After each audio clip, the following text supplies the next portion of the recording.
lebih mulia daripada Sayyidina Isa yang dikandung Sayyidatuna Maryam.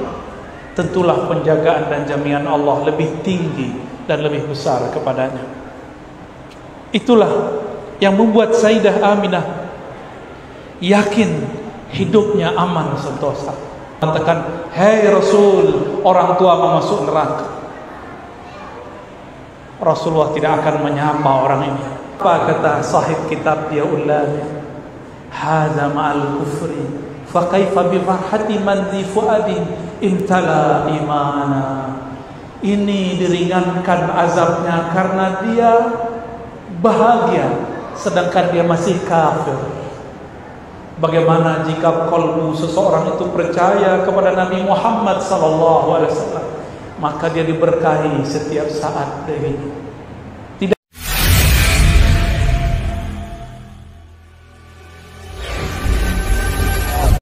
Assalamualaikum warahmatullahi wabarakatuh. Jamaah, para pecinta Allah, perindu Rasulullah sallallahu alaihi wasallam. Meskipun dari tadi kita sudah baca salawat-salawat kepada baginda Rasul sallallahu alaihi wasallam, kita juga sedang dengarkan ayat tentang hakikat Rasulullah sallallahu alaihi wasallam. Mari kita kirimkan mahar kerinduan surat Al-Fatihah, kita kirimkan kepada baginda Nabi Muhammad sallallahu alaihi wasallam, para guru-guru kita, masyayikh kita, imam yang mengarang kitab ini, Al-Habib Al-Alamah Ad-Daya Umar bin Muhammad bin Salim bin Hafiz. Begitu juga pengarang-pengarang kitab yang lain, Ya Ulami, Daiba, Al-Barzanji, kepada yang pertama kali menghidupkan Maulid Nabi As-Sultan Al-Muzaffar Abu Sa'id Al-Kawkabari, kepada iparnya Salahuddin Al-Ayubi, merekalah yang menghidupkan majlis ini. Untuk mereka kita kirimkan mahar kerinduan, tanda terima kasih. Al-Fatihah. A'udzubillahi minasyaitonir rajim.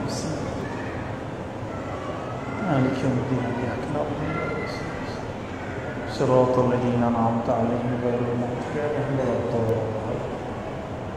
Semoga berkah bacaan Al-Fatihah, surat pembuka, Allah buka hati pikiran kita, Allah buka ruh kita yang selama ini terpenjara oleh nafsiyah, kedirian, keegoan kita. Amin ya rabbal alamin.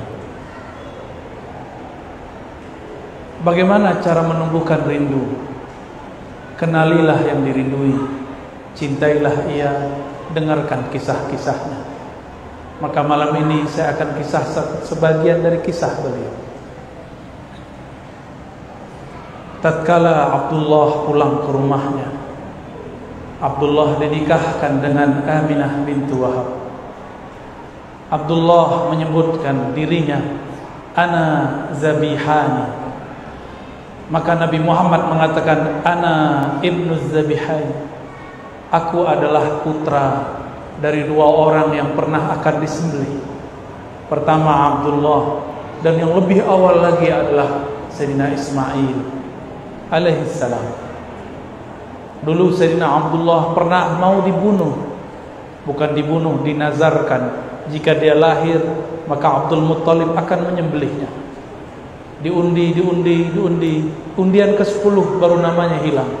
1 kali undian 10 kali domba, maka 10 kali undian 100 domba. Abdullah mengatakan, ana ibnu mi'ati ghanamin. Aku seharga 100 domba. Mahal ya. Sayyidina Abdullah dinikahkan dengan Aminah itu karena Abdul Muttalib bermimpi ada pohon tumbuh dari dalam rumahnya. Pohon itu hanya menutupi sebagian, tapi kurang menaungi bagian yang lain. Esok hari datanglah ia kepada ahli takbir mimpi. Apa kata dia? Wahai tuan, takbirlah mimpiku. Maka sang pentakbir mimpi mengatakan, pohonmu artinya adalah dari nasabmu akan tumbuh, akan muncul seorang pemimpin di tanah Arab. Tapi kepemimpinannya tidak sempurna kecuali dia dikawinkan dengan pohon satu lagi. maka kawinkanlah dia dengan keturunan Wahab. Pulang dicarilah oleh Abdul Muthalib, apakah Wahab punya anak seorang putri? Ternyata beruntunglah, putrinya adalah seorang yang sangat amanah, maka digelari, dinamai dengan Aminah. Abdullah hamba Allah menikah dengan Aminah, perempuan yang menjaga rahasia-rahasia. Menikahlah Abdullah, di dalam dirinya ada nur yang dulu ada dititipkan Allah kepada Nabi Adam, turun ke Nabi Syis, turun ke Nabi Idris, turun ke Nabi Nuh, turun ke Nabi Ibrahim, turun ke Nabi Ismail, turun kepada Bani Kinan, Bani Quraisy, terus Adnan, terus sampai kepada baginda Rasul. Dari Abdullah turunlah nur itu kepada Aminah. Aminah kemudian dipanggillah Abdullah. Ia mengatakan, wahai istriku tercinta, aku mohon izin untuk berdagang seperti sedia kala. Berangkatlah Abdullah, pergilah ia ke tanah Syam. Tapi sebelum pulang, sebelum sampai di rumah, umur tidak panjang, betapa malang Aminah, masih muda sudah menjadi janda. Bagaimana nasib perut yang sudah ada isinya? Di situ ada jabang bari yang nanti lahir tanpa ayah, yatim sebelum dia lahir. Namun Allah tidak pernah tidur, tidak pernah lupa. Yang dititipkan Allah ke dalam perut Sayyidah Aminah adalah kasihnya. Maka Allah Subhanahu wa taala hampir setiap malam, setiap hari mengirimkan kabar gembira, mengirimkan makanan-makanan surgawi kepada Sayyidah Aminah. Hamillah Sayyidah Aminah. Pada minggu-minggu pertama ia hamil, datanglah Sayyidina Jibril menyeru dari langit, ya Aminah, yang engkau kandung adalah Sayyidul Alam, yang engkau kandung adalah penghulu alam semesta. Meskipun engkau menjadi janda, tapi Allah Subhanahu wa taala akan menjagamu, karena yang di dalammu adalah kekasihnya. Esok hari datang lagi Mikail. Esok besoknya lagi datang lagi Adam. Datanglah nabi-nabi, nabi-nabi yang utama sampai nabi-nabi yang tidak disebutkan namanya. Mereka semua mengatakan, wahai Aminah, janganlah bersedih. Yang engkau kandung adalah kekasih pemilik alam semesta. Maka Aminah tidak pernah merasa kesepian, meskipun suaminya tidak pernah pulang kecuali hanya namanya. Bayangkan jika ada di antara saudari-saudariku baru menikah, baru hamil, suaminya wafat. Malangnya nasib. Tapi Allah tidak pernah tidur. Allah hiburlah ibunda Rasulullah sallallahu alaihi wasallam. Jika dulu Sayyidatuna Maryam dikirimkan buah-buah surga, dijamin kedatangannya, maka yang di dalam perut Sayyidah Aminah lebih mulia daripada Sayyidina Isa yang dikandung Sayyidatuna Maryam. Tentulah penjagaan dan jaminan Allah lebih tinggi dan lebih besar kepadanya. Itulah yang membuat Sayyidah Aminah yakin hidupnya aman sentosa. Sejak saat itulah Aminah percaya di dalam perutnya ada seseorang yang dia akan menjadi nabi akhir zaman. Dialah makhluk pertama yang percaya di antara manusia bahwa yang akan dia lahirkan adalah seorang nabi. Belum lahir Nabi Muhammad, Aminah sudah beriman. Tidak seperti yang dikatakan oleh orang-orang yang buruk adab kepada baginda Rasul sallallahu alaihi wasallam, yang mengatakan orang tua Nabi disiksa dalam neraka. Bagaimana adab dia kepada Rasulullah? Bagaimana dia nanti kalau ketemu Rasulullah, dia menyakiti Rasulullah dan mengatakan, "Hei Rasul, orang tua masuk neraka." Rasulullah tidak akan menyapa orang ini. Maka adalah seorang ulama murid Imam Ghazali bernama Ibn al-Arabi al-Maliki al-Ma'afiri. Apa kata beliau? Siapapun yang mengatakan orang tua Nabi masuk neraka, mal'unun, terlaknat ia. Maka kita tidak akan berkata seperti kata-kata pelaknat. Berkembanglah, tapi Sayyidatuna Aminah tidak merasa beban di perutnya, karena beban itu telah ditanggung oleh Allah. Justru dia merasa hidupnya tambah terang, pikirannya tambah cerah. Bayangkan, siapakah di antara ustadz, kiai, habib yang bermimpi ketemu Jibril? Adakah kita yang sudah baca kitab yang hafiz Quran bermimpi Mikail? Adakah di antara kita ketemu para nabi dalam tidur-tidurnya?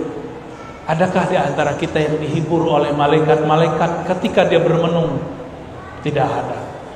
Orang yang dianggap wali, dianggap habib sekalipun belum tentu mendapatkan kemuliaan ini. Itulah Aminah radhiyallahu taala anha, awwalu man amana bi nubuwwatihi qabla miladi. Orang pertama yang percaya kepada Nabi Muhammad sebelum dia lahir. Pendek cerita, sampailah 9 bulan. Allah pun menghadirkan 2 ruh mulia, Sayyidatuna Asiyah yang dulu pernah beriman di bawah kezaliman Fir'aun, dan yang kedua Maryam yang dulu pernah dikucilkan oleh orang-orang sukunya, Alu Imran. Mereka datang, ruhnya datang menyambut baginda Nabi Muhammad SAW. Apa kata Sayyidatuna Aminah? Ketika aku melahirkan Muhammad, ra'aitu nur, aku melihat cahaya. Cahaya itu meliputi langit, meliputi bumi. Cahayanya membuat bergetar kekaisaran Romawi, membuat padam tuhan-tuhan Majusi, membuat roboh runtuh berhala-berhala Makkah. Cahaya di atas cahaya, bahkan matahari pun bergetar. Lahir sumber dari cahayanya baginda Nabi Muhammad sallallahu alaihi wasallam. Rembulan pun girang menangis, dia bergetar. Maka sang rembulan mengatakan, namaku Al-Badar adalah memindam namanya. Maka hari mengatakan, aku matahari pelita, itu adalah nama Muhammad sallallahu alaihi wasallam. Jika bulan mengatakan aku pantulan matahari, matahari mengatakan sumberku dari nur Muhammad sallallahu alaihi wasallam. Dialah Asy-Syams, dialah Al-Badr, tala'al badru alaina. Itulah yang kita baca dalam syair-syair. Tala'al badru alaina, anta syamsun anta badrun. Engkaulah syams. Syamsun artinya pelita, matahari yang sebenarnya. Dialah sebenarnya Al-Badr, bulan purnama. Baginda Rasul lahir. Kemudian setelah 2 ruh suci ini kembali, diambillah oleh Suwaibah Al-Aslamiyah, budak daripada Abu Lahab, paman Rasulullah sallallahu alaihi wasallam. Suwaibah karena Aminah masih lemas, Suwaibah menyusukan Rasulullah sallallahu alaihi wasallam. Suwaibah karena menyusukan Nabi, dia seorang budak, dia taruhlah anak itu. Aminah sadar, maka disusui oleh ibunya. Suwaibah pun pulang ke rumah tuannya Abu Lahab, mengabarkan, wahai tuan, keponakanmu, anak dari Abdullah telah lahir, Muhammad namanya. Abu Lahab merinding. Itu hari Isnin, hari Senin, hari yang tadi.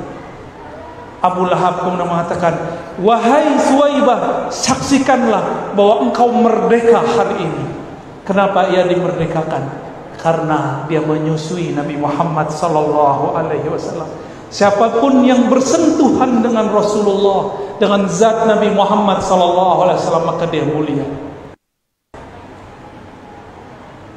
Maka disebutkan dalam hadis yang kualitasnya oleh Imam Suyuti dikatakan naik menjadi hasan li ghairihi, menjadi bagus karena ada dalil-dalil lain yang menguatkannya.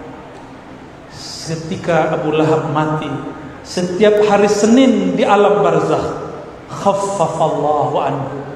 Tersebutlah dalam kitab Diyaul Lami.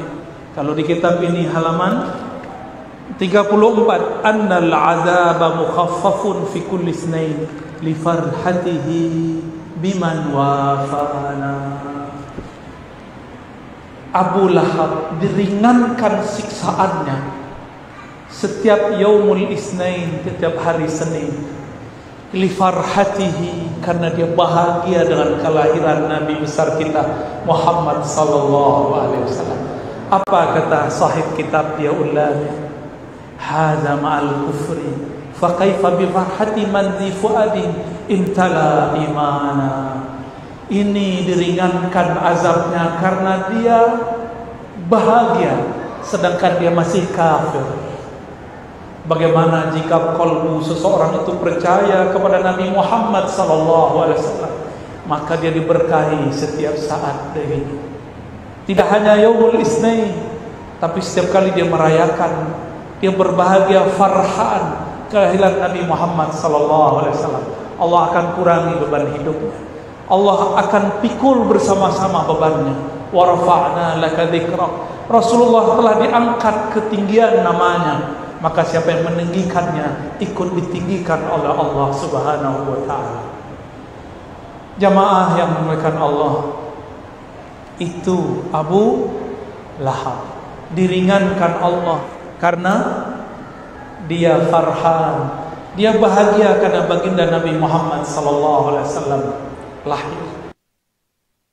Siapapun yang percaya kepada baginda Rasulullah sallallahu alaihi wasallam dan dia bahagia dengan kelahiran Nabi Muhammad sallallahu alaihi wasallam, falahu, bagi dia barakat, rahmat, keberkahan yang melimpah, rahmat-rahmat tiada berhenti.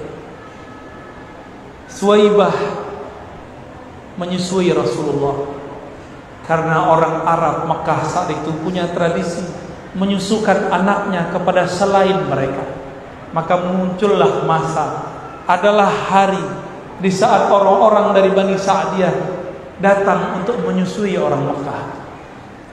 Sebanyak itu perempuan yang gemuk-gemuk, ibu-ibu yang baru melahirkan, tidak ada satupun yang minat Rasulullah SAW. Rasulullah SAW disodorkan ke ibu yang cantik, yang gemuk, kira-kira air susunya sangat banyak. Ternyata beliau tidak mau. Kenapa? Karena hampir semua perempuan yang berisi badannya, yang kenyal, yang sehat, itu ketika menyusui Rasulullah, dia susui anak si perempuan itu dahulu dengan kanannya, Rasulullah ke bagian kirinya. Rasulullah tidak mau meminum bagian kirinya. Berbeda dengan Halimah. Dia Halimah sangat santun dan sangat sopan. Ketika dia mau menyusui Sayyidina Muhammad, maka diletakkan anaknya sebelah kiri. Dia ambil Nabi Muhammad, maka sang Nabi kecil langsung mau menyusui.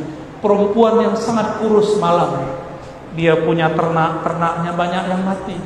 Dia punya ternak domba yang bisa mengeluarkan susu, tapi susunya tiada yang keluar. Tapi semenjak dia mendatangi Nabi Muhammad dibawa pulang. Semua ternaknya gemuk, semua air susu pun mengalir. Diangkatlah oleh Allah derajat Halimah yang tadinya fakir, miskin, menjadi keluarga yang penuh diberkati. Tadinya mendapatkan bagian sedekah susu, sekarang dia membagi bagian susu ke tetangga-tetangganya. Kenapa? Di rumahnya ada bayi kecil, Sayyidul Alamin, Sayyidina Muhammad sallallahu alaihi wasallam. Halimah, dia orang yang miskin tapi dia sabar. Rasulullah mengatakan, Allahumma ja'alni miskina. Ya Allah, Engkau kayakan aku, tapi jadikan styleku style orang miskin. Karena dulu yang menyusukanku seorang yang miskin. Sallallahu alaihi wasallam. Pendek cerita, umur beliau sudah sampai 7 tahun. Bermain-main dengan saudara susunya di suatu tempat. Beliau badannya biasa, badannya kecil, naik keledai bersama dengan saudaranya, anak Halimah Sa'diyah. Betapa lucunya Sayyidina Muhammad berdua dengan saudara susunya di atas keledai. Keledai itu lebih rendah daripada onta, lebih rendah juga daripada kuda, tapi juga lebih besar daripada bighal. Sedang sekali jika ada orang berjalan di atasnya, lucu, sangat menarik sekali. Sampai di tengah jalan, apa kata Sayyidina Muhammad kecil? wahai saudara susuku, aku kehausan, aku pengen makan dan minum. Jika engkau berkenan, jemputlah ke rumah ibumu, aku sungkan kepada ibu. Maka pulanglah dia. Tapi ketika dia pulang, balik lagi.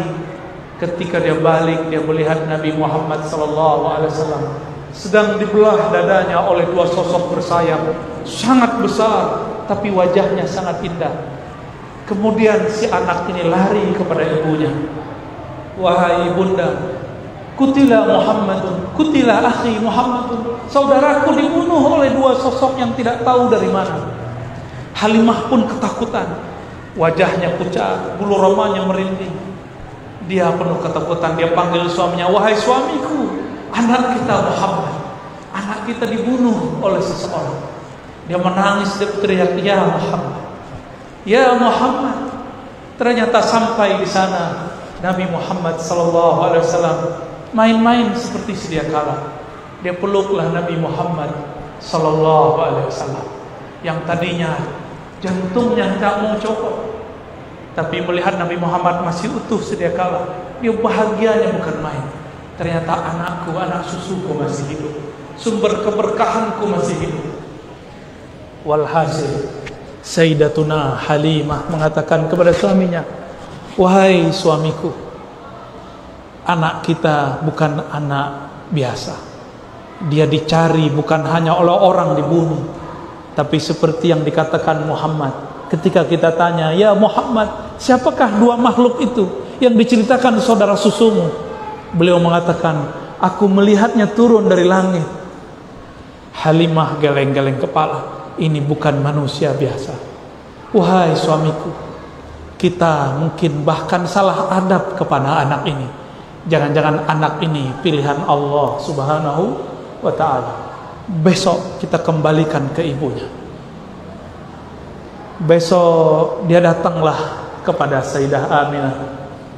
Sayyidah Aminah tertawa, tersenyum. Apa katanya? Wahai Halimah, engkau baru tahu, sedangkan aku sudah tahu sebelum dia lahir. Ketika dia lahir, aku melihat lebih dahsyat lagi. Bahkan cahayanya meliputi alam semesta. Sayyidah Aminah tidak kaget, Sayyidah Aminah tidak ketakutan. Yang ketakutan malah Halimah As-Sa'diyah. Sejak saat itulah Halimah Sa'diyah hanya mendengar kabar tentang anak susunya. Nabi Muhammad kecil dibesarkan oleh ibunya, diajak ziarah, diajak kemana-mana. Nabi Muhammad SAW kecil, tapi pembicaranya seperti orang besar. Berkalam tauhid ahad, tidak pernah masuk ke dalam Masjidil Haram lalu menyembah Latta dan Uzza. Beliau tidak pernah menyembah satu berhala pun, tidak pernah meminum satu teguk khamar pun, tidak pernah maling satu buah pun, tidak pernah mematahkan satu ranting pun. Baginda Nabi Muhammad sallallahu alaihi wasallam, ketika beliau mulai menjadi anak-anak, mulai remaja, beliau disuruh oleh kakeknya dan pamannya diberi tugas menjadi seorang pengembala domba. Pengembala domba itu harus punya sifat. Sifatnya sifat sabar, tiada batas. Harus rigid, harus tahu ada domba, ada kambing yang tidak ikut serta. Dan tidak boleh mengambil satu pun sampai lapor kepada tuannya.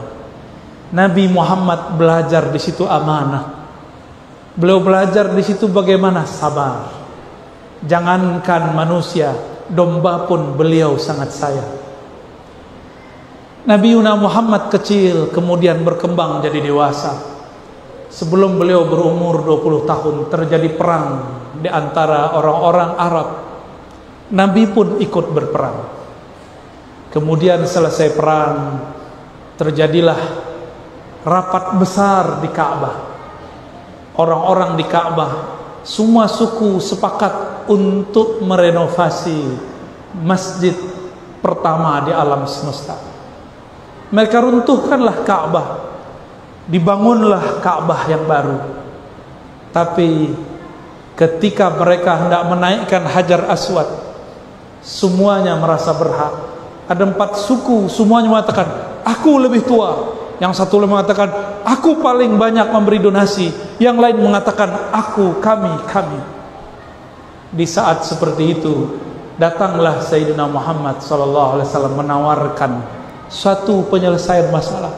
Apa kata beliau? Wahai tuan-tuan, wahai paman-pamanku, kakek-kakekku, maukah kalian aku tunjukkan cara yang paling mudah, semuanya kebagian. Maka beliau turunkan ridaknya. Ini namanya ridak, selendang. Selendang ini dipegang satu sudut oleh satu suku, dan suku yang lain. Lalu Nabi Muhammad mengatakan, saksikanlah, izinkan aku mengangkat batunya, lalu kalian taruh ke Ka'bah. Maka semuanya sepakat. Kenapa? Semua suku dapat kebagian. Semenjak saat itulah baginda Nabi Muhammad SAW bernama Fatanah, seseorang yang bersosok cerdas, sangat cerdas. Orang yang tadinya bertengkar, datang beliau selesai semua masalah. Suatu kali beliau diajak oleh Abu Talib, paman beliau. Wahai Muhammad anakku, kata Abu Talib, karena Abu Talib adalah abang kakanda daripada Abdullah. Ikutlah aku berdagang ke negeri Syam. Syam dulu dinamakan negeri Rum, negeri Romawi, Romawi Timur. Bahasanya bahasa Yunani, bahasa Romawi. 2 bahasa itu dipakai. Makanya ibu kotanya dalam bahasa Arab disebut Dimash, dalam bahasa sana disebut Damaskus. Ada us menunjukkan bahasa asli sana. Diajaklah Nabi Muhammad SAW remaja untuk berangkat ke negeri Syam. Ternyata sebelum masuk ke pusat kota Damaskus, sudah ada rahib yang setiap hari melihat adakah kafilah yang membawa tanda-tanda kerasulan. Bertahun-tahun, puluhan tahun dia menunggu, karena dia membaca di kitab Injil bahwa sang Nabi akhir zaman jika melewati sesuatu tempat, pohon-pohon pun merunduk, hewan-hewan pun sujud, semua batu-batu mengucapkan salam, Assalamualaikum ya Rasulullah. Sampailah kemudian di suatu masa yang ditunggu-tunggu, tanpa dikira, tanpa direncanakan, si rahib yang bernama Bukhairah mendapatkan apa yang dia tunggu puluhan tahun. Ternyata ada kafilah di ujung sana, berasal dari negeri Mekah, membawa keajaiban. Dia perhatikan semua pohon merunduk, tiada kafilah seperti ini. Dia perhatikan semua hewan pun sujud, tapi manusia tidak ada sadar. Dia perhatikan di atas kafilah itu ada awan. Awannya teduh, sangat teduh sekali. Langsunglah Bukhairah mengatakan kepada semua orang yang aktif, yang berkhidmat di kanisahnya, wahai anak-anakku, mari sambut makhluk akhir zaman. Siapkan makanan terzat, kita sambut dia dengan makanan paling nikmat. Sampailah saat itu, mendekatlah kafilah. Ternyata pemimpin kafilah adalah Abu Talib. Abu Talib pun disambut oleh rahib yang bernama Bukhairah. Diajak makan semuanya, tapi dilihat ke atas, kenapa awannya tiada? Bertanyalah Bukhairah sang rahib, wahai Tuan Abu Talib, adakah engkau menyisakan anggotamu di belakang? Apa kata Sayyiduna Abu Talib? Ada, masih bocah kecil, masih belajar-belajar berdagang. Gak penting bagimu, cukup aku berhadapan denganmu dan kawan-kawanku, saudara-saudaraku. Kata rahib, tidak, antarkan aku kepadanya, bawa makanan ternikmat. Maka Abu Talib pun menghantarkan. Bertemulah Bukhairah, bertemulah ia. Tidak sanggup dia menahan air matanya, dia peluk Muhammad kecil. Apa kata dia? Hada sayyidul alamin. Ini adalah penghulu alam semesta. Abu Thalib pun bertanya, wahai Bukhairah, apa-apaan engkau? Apa buktinya? Kenapa engkau mengatakan ponakanku ini, anakku ini adalah penghulu alam semesta? Apa kata Bukhairah? Di dalam kitab suci kami ditulis, Nabi akhir zaman tiadalah melewati suatu pohon kecuali pohon runduk kepadanya. Melewati suatu gunung, bebatuan-bebatuan pun mengucapkan salam kepadanya. Tiadalah hewan melewatinya kecuali sujud kepadanya. Aku memperhatikan dia semenjak engkau datang dari sudut jalan sana sampai di tempat ini. Inilah Sayyidul Anbiya wal Mursalin, penghulu semua nabi, penghulu semua nabi dan rasul. Tercenganglah Abu Thalib. Ternyata keponakannya bukan sembarang orang. Wajar, ini anak dari sosok Abdullah yang harganya 100 domba. Akhirnya Bukhairah mensabdakan kalamnya. Apa katanya? Wahai Abu Thalib, tolong dengarkan kata-kataku. Pulangkan anakmu hari ini juga. Jangan bawa ke dalam kota. Jika orang-orang Rum mengetahui ciri-ciri anakmu, mereka akan membunuhnya. Sayaqtuluna. Dalam riwayat yang tidak disebutkan, terjadilah dialog panjang Bukhairah dengan sang Nabi. Karena sang Nabi tidak pernah syirik, sang Nabi selalu berkalam-kalam tauhid. Disitulah sempurnanya tauhid Bukhairah. Disitulah dia sudah percaya kepada Nabi Muhammad sebelum beliau mendakwahkan kenabiannya. Itulah kesempurnaan Bukhairah. Dia mendapatkan dua keutamaan. Iman ke Nabi Isa, iman ke Nabi Musa. Dia juga iman kepada Nabi akhir zaman. Setelah itu tidak disebutkan lagi kabar. Dikirimlah seseorang untuk mengantarkan Nabi Muhammad pulang. Nabi Muhammad pun kembali menjadi pengembala domba. Bukhairah tidak dikabarkan kecuali dia wafat. Sempurna imannya. Dia berdoa, ya Rabb, hajatku telah sampai. Aku telah bertemu sang Nabi akhir zaman. Jemputlah aku, meninggallah ia. Ditutuplah kanisahnya. Sallallahu alaihi wasallam. Itulah Nabiuna Muhammad sallallahu alaihi wasallam. Ia jika ditemui oleh bebatuan, batu mengucapkan salam kepadanya. Salam itulah yang antum baca tadi. Ya Nabi, salam alaik. Salam itu dimasukkan ke dalam kitab-kitab yang berisikan madaih, maulid. Itulah yang kita baca. Karena kita malu kepada pepohonan, malu kepada hewan-hewan, malu kepada bebatuan. Batu yang keras kenal Rasulullah. Betapa keras kolbu ini. Orang mahalul qiyam disebut assalamu alaika, ya Nabi salam alaika.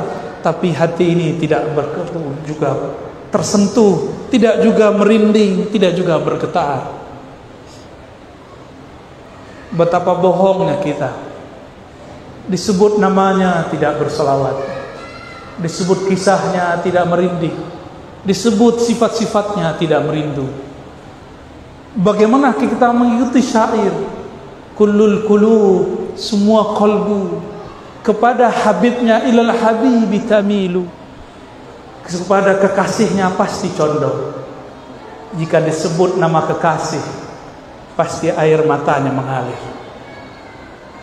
Inilah yang ditahan-tahan para perindu.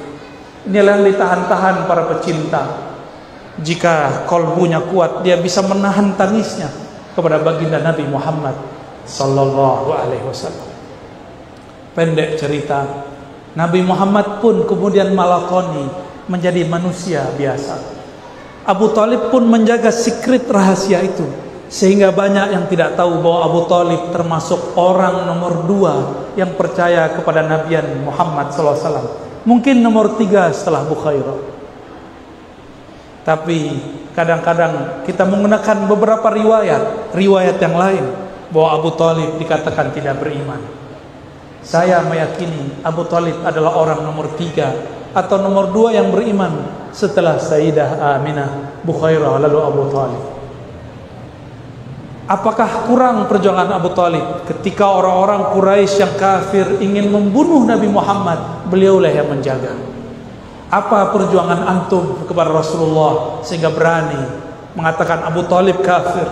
Adakah yang menjaga Rasulullah SAW seperti Abu Talib?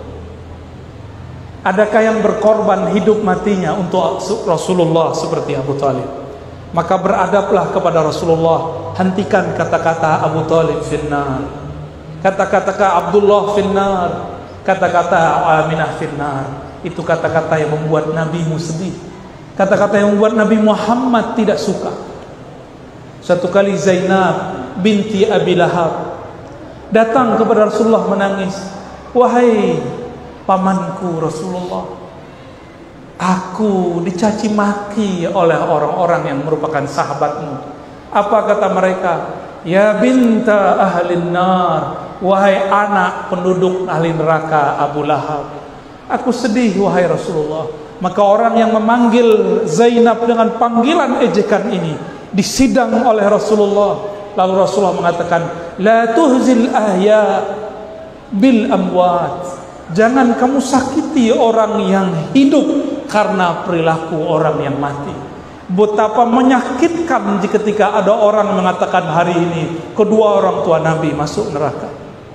Nauzubillah summa nauzubillah. Wajar jika Ibnul Arabi mengatakan mal'un, terlaknat. Kalau terlaknat berarti 11-12 dengan syaitanir rajim. Nauzubillah min.